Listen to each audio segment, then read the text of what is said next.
आगे बढ़ते हैं और कोरोना को लेकर के पहली बड़ी खबर जो इस बुलेटिन की है आपको दिखाते हैं। कोरोना पर दिल्ली के मुख्यमंत्री अरविंद केजरीवाल ने बहुत बड़ा बयान दे दिया। कहा कि सीबीएसई परीक्षाओं को रद्द कर दिया जाए। ये केजरीवाल ने कहा परीक्षा केंद्र बन सकते हैं बड़े हॉटस्पॉट। इस बार कोरोना की लहर बहुत खतरनाक है, ये दिल्ली के मुख्यमंत्री अरविंद केजरीवाल ने कहा है। यानी सीबीएसई परीक्षाएं या तो पोस्टपोन कर दी जानी चाहिए या इसे लेकर के बड़ा फैसला किया जाए और इसे फिलहाल के लिए रद्द किया जाए, क्योंकि अगर रद्द नहीं हुआ तो फिर भीड़ की वजह से, क्योंकि कई ऐसे छात्र होंगे जिन्हें गार्डियन छोड़ने भी आएंगे, तो इस वजह से कोरोना का विस्फोट हो सकता है। सीबीएसई के एग्जाम आने वाले हैं। 6 लाख बच्चे दिल्ली में सीबीएसई के एग्जाम में बैठेंगे। 1 लाख के करीब टीचर्स इसमें शामिल होंगे। ये बहुत बड़े हॉटस्पॉट्स बन सकते हैं। बहुत बड़े स्तर के ऊपर कोरोना फैल सकता है। बच्चों की ज़िंदगी, बच्चों की सेहत, बच्चों का स्वास्थ्य हमारे लिए बहुत ज़रूरी है। मेरी हाथ जोड़ के केंद्र सरकार से अपील है कि सीबीएसई के एग्जाम्स को कैंसिल किया जाए। लेकिन क्या दिल्ली में इतना बड़ा फैसला हो सकता है? दिल्ली का हाल और क्या है बता रहे हैं मेरे सहयोगी पुलकित नागर। सीधे उन्हीं का रुख कर लेते हैं। पुलकित, जब पिछले लगभग 10 दिन में कोरोना विस्फोट दिल्ली में भी एक तरीके से उसके संकेत मिलने शुरू हो गए हैं। अस्पताल में बेड की कमी है, हेल्थ इंफ्रा पूरी तरह से तैयार नहीं है, तो ऐसे में दिल्ली के मुख्यमंत्री की यह मांग क्या वाकई में आगे लगता है कि मानी जाएगी कि सीबीएसई बोर्ड की परीक्षाएं रद्द कर दी जाए दिल्ली में? देखिए, ये सेंट्रल गवर्नमेंट पे डिपेंड करेगा, लेकिन 4 मई से ये परीक्षा होनी है और अभी जो दिल्ली के हालात हैं वो ये इस ओर इशारा कर रहे हैं कि आने वाले कुछ और दिन के अंदर बहुत तेजी से जो संक्रमण फैल रहा है उससे मरीजों का जो संख्या का ग्राफ है वो बहुत तेजी से बढ़ता हुआ नजर आ रहा है। जितने भी एक्सपर्ट की कमेटी है दिल्ली सरकार की, वो भी लगातार यही बात कह रही है कि संक्रमण का फैलाव इस बार बहुत तेजी से है। यही वजह है कि अगर आप देखें तो कल से लेकर अब तक जो मरीजों की संख्या में अंतर आया वो 2000 का अंतर है और आने वाले 10 से 15 दिन में ये आकलन लगाया जा रहा है कि 20 से 25 हजार मरीज दिल्ली के अंदर होंगे कोरोना के हर दिन। तो अगर हम इस आकलन को देखें तो ये मांग ये बताती है कि एक बड़े संक्रमण को रोकने की कोशिश अरविंद केजरीवाल कर रहे हैं। जी, तो दोबारा आपके पास लौट करके आएंगे, क्योंकि यूपी से भी एक बहुत बड़ी खबर आ रही है। यूपी में कोरोना के बढ़ते केस पर यह बड़ी खबर है। कानून मंत्री ने राज्य के स्वास्थ्य सचिव को चिट्ठी लिख दी है। यूपी के अस्पतालों में पर्याप्त बेड नहीं है, ये ब्रजेश पाठक ने चिट्ठी लिख करके कहा है। मरीजों को एम्बुलेंस मिल नहीं रही, हालात नहीं सुधरे तो लखनऊ में लॉकडाउन के हालात बन सकते हैं, ये बात बोली है ब्रजेश पाठक ने, जो कि यूपी सरकार के मंत्री हैं। अस्पतालों में पर्याप्त बेड नहीं है, अगर इसी तरह से हालात खराब होते रहे तो फिर आने वाले दिनों में लखनऊ में लॉकडाउन भी लग सकता है। अब आपको लखनऊ की 2 तस्वीरें दिखाते हैं जिसे लेकर के ब्रजेश पाठक ने कानून मंत्री ने चिट्ठी लिखी है। दरअसल एक तरफ अस्पतालों में भारी भीड़ है, दूसरी तरफ शमशान में लगी है कतार, लोगों को अपनी बारी का इंतजार करना पड़ रहा है। ये लखनऊ की 2 तस्वीरें हम आपको दिखा रहे हैं, जिसके बाद यूपी के कानून मंत्री ने चिट्ठी लिखी, लेकिन समाजवादी पार्टी को नागवार गुजरा। यूपी सरकार को समाजवादी पार्टी ने कटघरे में खड़ा कर दिया। यानी कोरोना है तो सियासत है, कतार है तो भी सियासत है, अस्पताल में भीड़ है तो भी सियासत है, चिट्ठी है तो भी सियासत है। उत्तर प्रदेश में हेल्थ व्यवस्था पूरी तरह से चरमरा चुकी है, पूरी तरह से टूट चुकी है। ये बात अब हम नहीं, उत्तर प्रदेश के कानून मंत्री भी कह रहे हैं कि यहाँ ना टेस्टिंग की व्यवस्था हो पा रही, ना बेड की व्यवस्था है, ना एम्बुलेंस की व्यवस्था है। वो फोन करते तो अधिकारी उनके फोन का जवाब तक नहीं देते। जब कानून मंत्री का हालत एक, तो आम जनता कैसे जूझ रही होगी? कोरोना घर घर में फैला हुआ, लोगों की मौतें हो रही है, शमशान घाट पर लाश की लाइन लगी हुई है। लेकिन उत्तर प्रदेश के मुख्यमंत्री जी चुनाव प्रचार में बिजी है, उनको पश्चिम बंगाल में सरकार बनाने में है। अरे कमाल की बात है, उत्तर प्रदेश जूझ रहा है। 1 साल पहले कोरोना आ चुका था, 1 साल पहले मुख्यमंत्री जी को तैयारी कर लेनी चाहिए थी, पूरी व्यवस्था कर लेनी चाहिए थी कि दोबारा कोरोना आएगा तो हम उसकी व्यवस्था तैयारी। आपने कोई तैयारी नहीं की, आप सिर्फ जाति धर्म की और मार्केटिंग इवेंट करते रहे, सिर्फ यही राजनीति करते रहे उत्तर प्रदेश के अंदर में। उत्तर प्रदेश की जनता के बारे में आपने सोचा नहीं, उत्तर प्रदेश के लोगों की कोरोना से मौतें हो रही इसके बारे में आपने चिंता नहीं की। एक बहुत बड़ी खबर आ रही है मुंबई से। आपने दिल्ली के देखे, यूपी के देखे, लेकिन मुंबई में क्या चल रहा है? कोरोना केस के बाद मुंबई में पलायन शुरू हो गया है। बड़ी तादाद में बिहार, यूपी लौटने लगे हैं प्रवासी। मुंबई में कुर्ला सीएसटी पर प्रवासियों की भीड़ लगी है। रेलवे स्टेशन के बाहर सोशल डिस्टेंसिंग की जम करके धज्जियां उड़ाई गई हैं। घर जाने के लिए लंबी कतार में लोग लगे हैं। एक बार पूरी स्क्रीन पर इन तस्वीरों को उतारा जाए, दिखाया जाए रेलवे स्टेशन के बाहर किस तरह से सोशल डिस्टेंसिंग की धज्जियां उड़ाई गई हैं। लोग पलायन कर रहे हैं। और पलायन की ये जो तस्वीरें हैं मुंबई से आई हैं, बैक टू बैक मुझे ऐसा लगता है कि 5 और तस्वीरें हमें दिखानी चाहिए। दिल्ली, सूरत, मुंबई, पुणे और नोएडा की तस्वीरें हैं।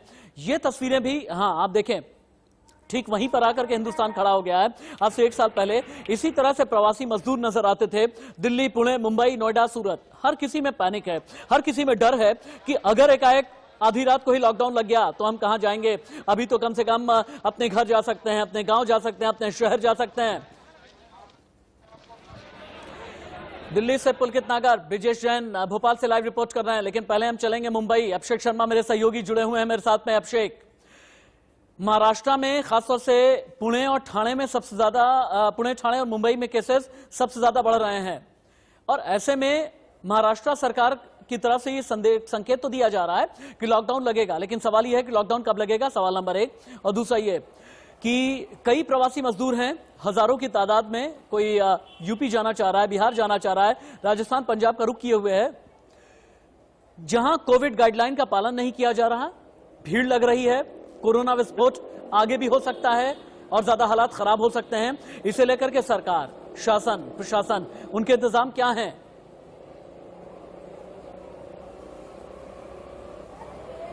और बिल्कुल देखिए, ये तो साफ हो चुका, सही कहा आपने। जो तस्वीरें देख रहे हैं आप, उसमें पूरी तरीके से सभी नियमों की धज्जियां उड़ चुकी हैं। किसी भी तरीके से ना तो यहाँ पर सोशल डिस्टेंसिंग का पालन हो रहा है, ना तो अन्य नियमों का पालन हो रहा है। लोग पलायन करने को मजबूर हैं। और देखिए, लोगों को ये बात तो डर है कि पिछले साल जो आपने तस्वीरें हमने सबने देखी थी, किस तरीके से पलायन कर रहे थे, ना लोगों को खाना मिल रहा था, ना पानी मिल रहा था, भूखे मर रहे थे लोग मुंबई में। इसलिए लोगों की मजबूरी हो गई कि लोग चल कर, इस बार तो कम से कम ट्रेनें उन्हें मिल रही हैं, पिछली बार तो ट्रेनें भी नहीं मिल रही थी।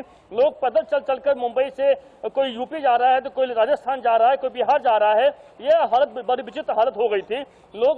लेकिन इस बार गाड़ियां जो जा रही हैं वो भर भर कर जा रही हैं, और उसमें जो कैपेसिटी है उससे अधिक जा रही है। देखिए, लेकिन अगर लॉकडाउन की बात करें राशिद, तो जानकारी जो हमारे पास आ रही है, कल शाम को, क्योंकि आज गुड़ी पाड़वा है, महाराष्ट्र का एक बड़ा त्योहार होता है, कल अंबेडकर जी की जयंती है, तो इस दोनों को उपलक्ष्य में रखते हुए सरकार को एक बड़ा फैसला कर सकती है। कल शाम को इस बारे में ऐलान हो सकता है कि महाराष्ट्र में 15 दिनों का लॉकडाउन लगाया जा रहा है। ऐसी घोषणा कल महाराष्ट्र के मुख्यमंत्री की तरफ से हो सकती है। ये बहुत बड़ी खबर दी है, बहुत बड़ी खबर दी है अभिषेक शर्मा ने। एडिटोरियल टीम, मेरी आपसे गुजारिश है कि इससे तुरंत ही ब्रेक किया जाए, क्योंकि अभिषेक शर्मा ने यह बताया है कि चूंकि आज गुड़ी पड़वा है और ऐसे में कल महाराष्ट्र सरकार कोई बहुत बड़ा ऐलान कर सकती है। इस वक्त की बड़ी खबर है।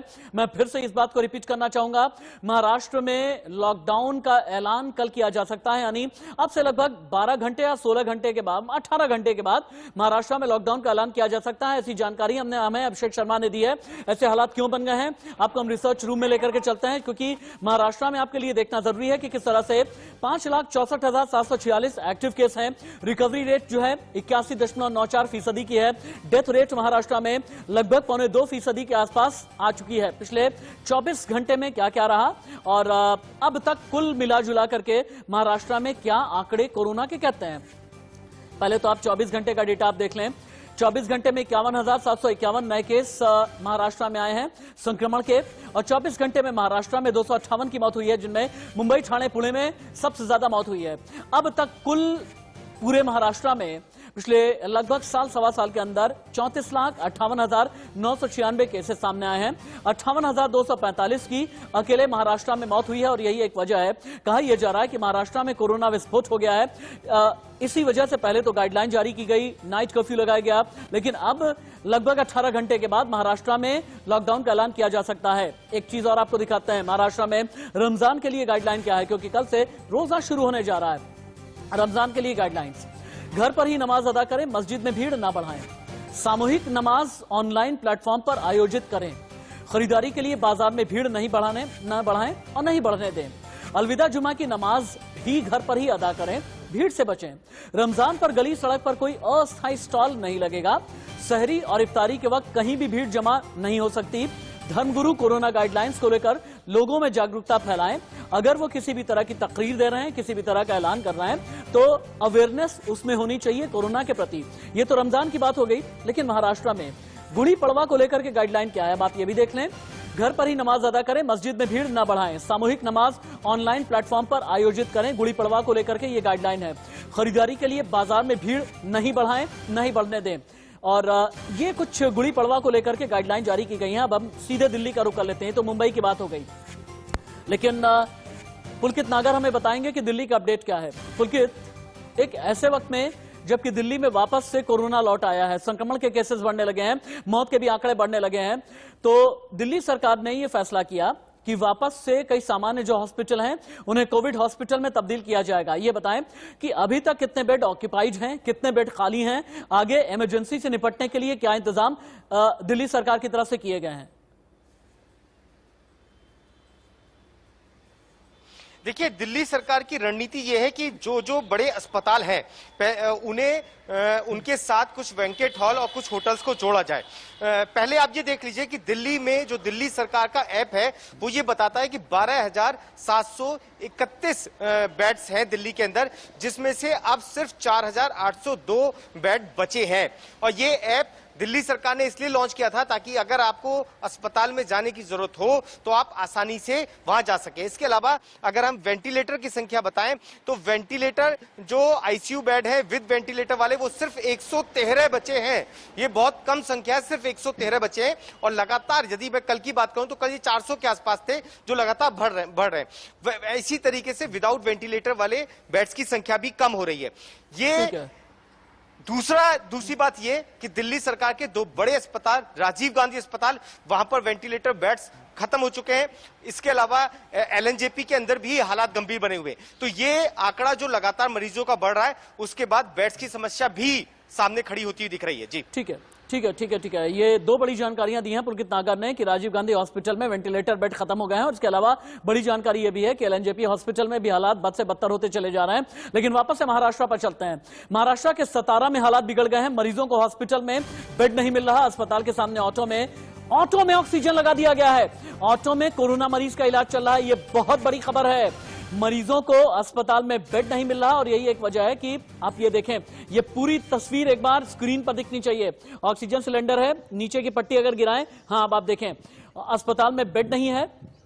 ऑटो में ही आप देखें कि किस तरह से ऑक्सीजन सिलेंडर लगा दिया गया है। ऑटो के अंदर मरीज को बिठा दिया गया।